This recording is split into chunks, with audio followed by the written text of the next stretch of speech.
this lesson, we're going to look at scatter plots and correlation. So our objectives here, we want to be able to draw and interpret scatter plots, describe the properties of what's called the linear correlation coefficient, or R, interpret the linear correlation coefficient, and determine whether a linear relationship even exists between two variables. And finally, to explain the difference between correlation and causation. So before we actually define the scatter plot, let's just look at one. I think you've all seen these before. This is a scatter plot where a ball was dropped from a certain height and the rebound height was measured. And the question is, what does the plot tell you? I meant to have this come in at the next slide, so hopefully it's obvious. As the drop height increases, here's my drop height, the rebound height also increases. So we have a drop height, looks like around 18 or so. The rebound height looks like it was around 8 or 9, around 11. As I increase this height up to, in the 40 area, I get about 20. As I increase the height up into the 60 area, I'm at around 30. Into the 70 area, between 30 and 40, or above 40. Okay, so this is a scatter plot. So the duration of Old Faithful's eruptions and the interval between the eruptions is given in the table below. Let's let X represent the duration of a geyser eruption in minutes, and let Y represent the interval between geyser eruptions in minutes. So let's describe the relationship between the duration of the eruption and the interval between geyser eruptions. So go ahead and think about this. Go ahead and pause the video and see if you can interpret this graph. Okay, welcome back. So the relationship between duration of interruption. So notice what happens when duration is around 2 minutes or so. We have the interval in between eruptions at around a minute.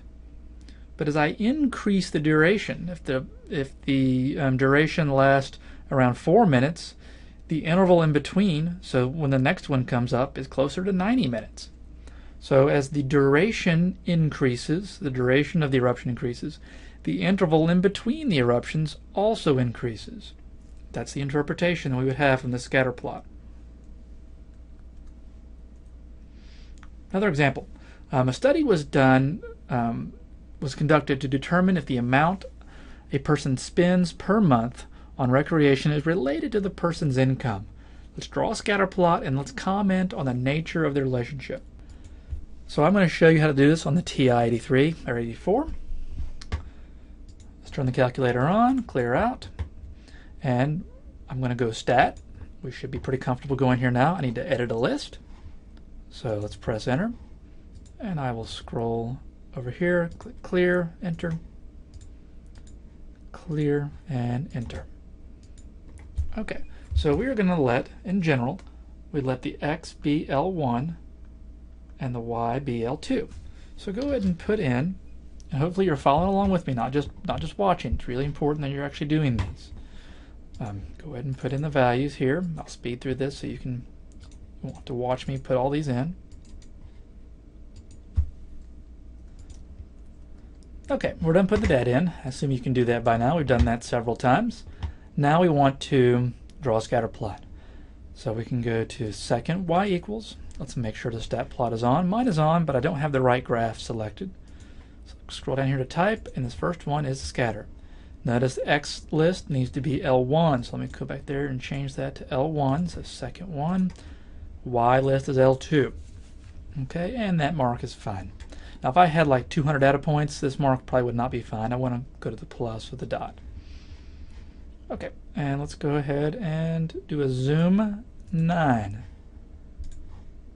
for zoom stat, and there we go. So it appears as though, and we can press trace on here, you can see each point, 800, 60, 1200, 200, and so forth. It appears that we have an increasing relationship, right? And so as the person's income, and again, X is the income and Y is the amount spent on recreation, as a person's income increases, the amount spent on recreation increases. Now there are some dips here, right? We only have what is that, 6 or 7 data points, so you're going to have some dips. It's not going to be perfectly linear, but there's certainly good moves in an upward fashion like this.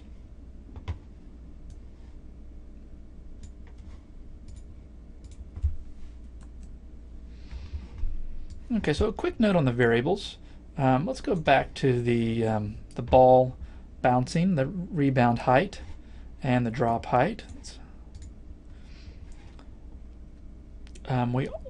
We always place the explanatory variable on the x-axis and the response variable on the y-axis. So the y, the rebound height, was in response to the drop height. Okay? So does the drop height explain the rebound height? It's kind of what we're looking for. So you can kind of use that language to think about this. So again, response variable, the rebound height. Explanatory variable is the drop height.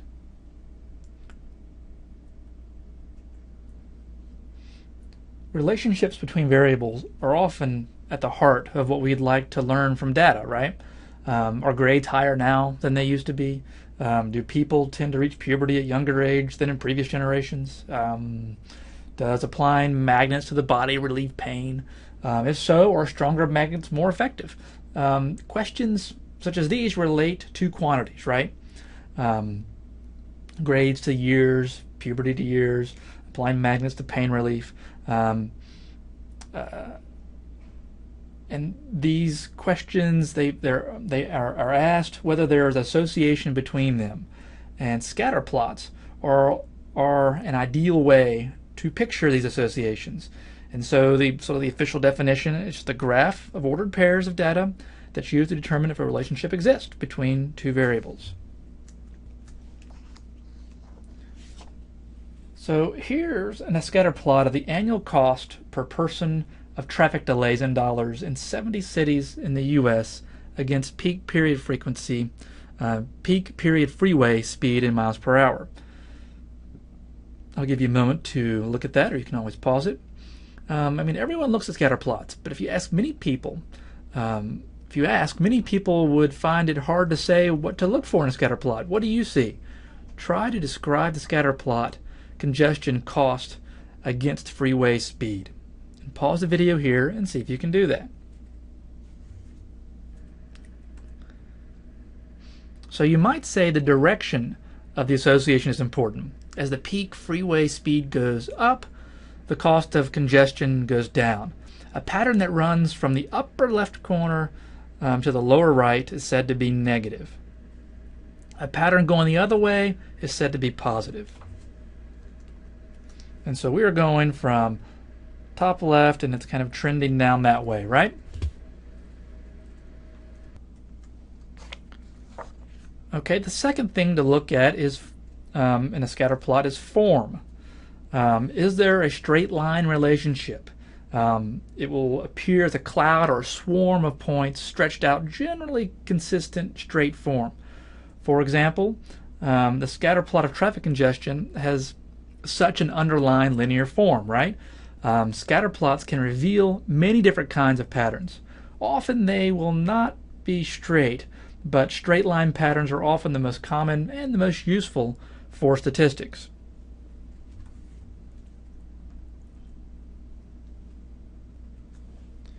If the relationship isn't straight, but curves gently, while still increasing or still decreasing steadily, we can often find ways to make it more nearly straight. We won't do a lot of that in here, but nonetheless, you can transform these. But if it curves sharply, up and then down, for instance, there's much less we can say about it, particularly in this course. So the third feature to look for in scatter plot is how strong is the relationship. At one extreme, do the points appear tightly clustered in a single stream, whether straight or curved? Or at the other extreme, does a swarm of points seem to form a vague cloud through which we can barely discern a trend or a pattern? The traffic congestion plot shows moderate scatter around a generally straight form, right? And that indicates there is a moderately strong linear relationship between cost and speed.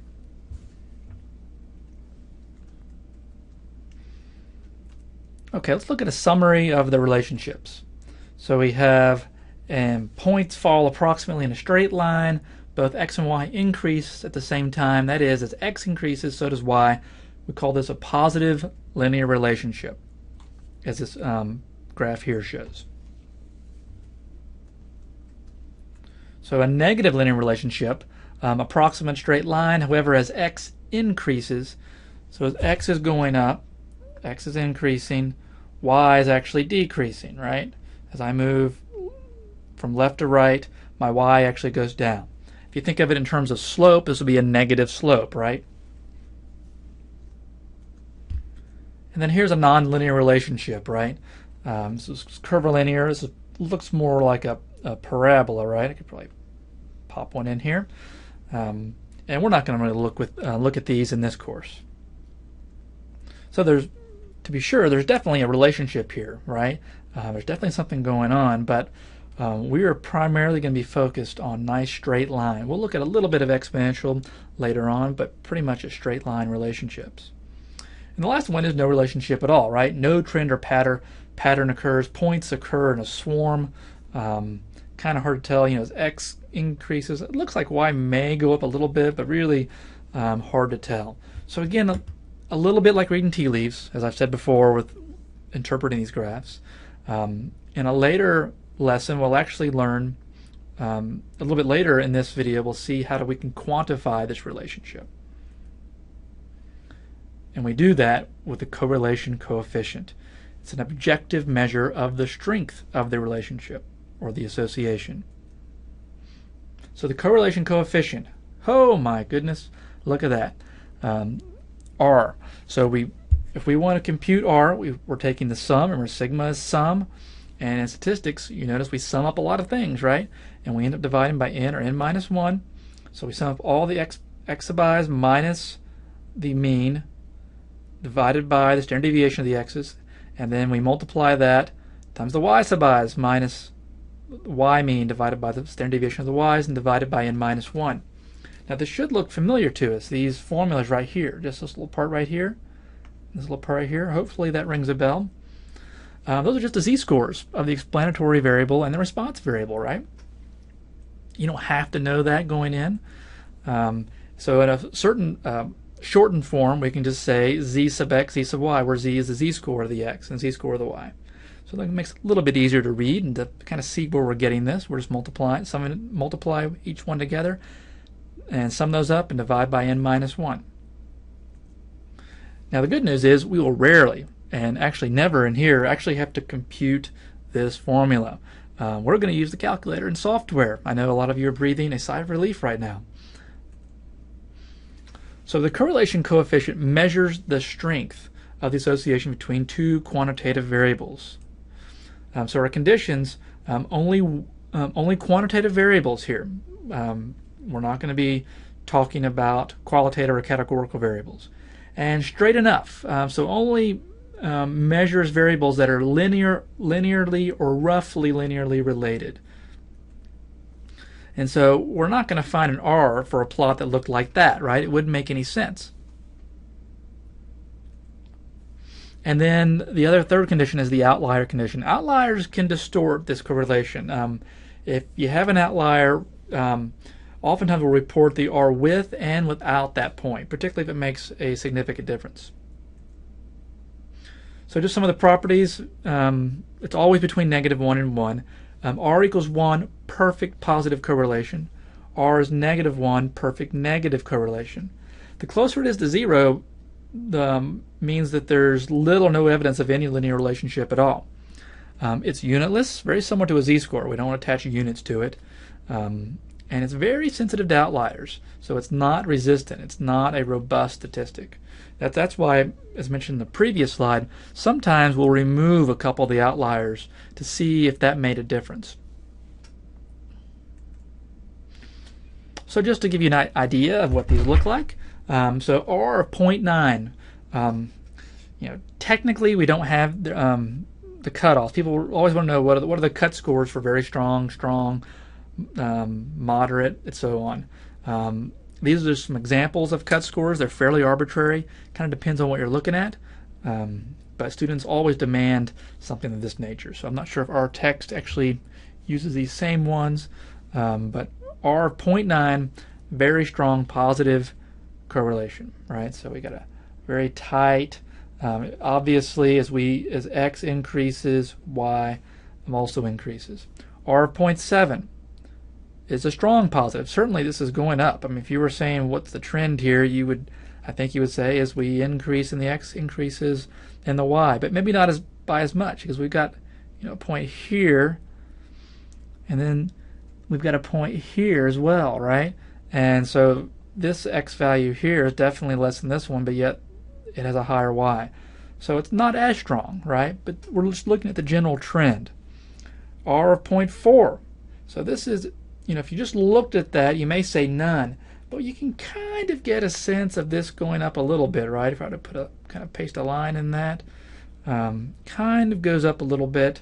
That'd be R of 0.4. And this is why I really like the correlation coefficient, because it really is able to quantify something that when it looks really scattered and clouded, it's kind of hard to tell.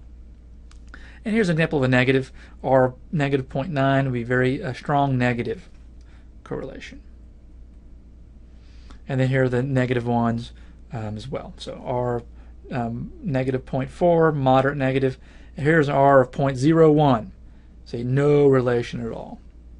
Okay, you can see we've got low values here and the low values here, so just a complete swarm everywhere. And then R of negative 0.02, but this doesn't really make any sense in one sense, right? We wouldn't even do this, because you can actually get a pretty good R even with some of these curved ones, so you just got to be careful about that. So that's why it's always good to look at the picture first and then compute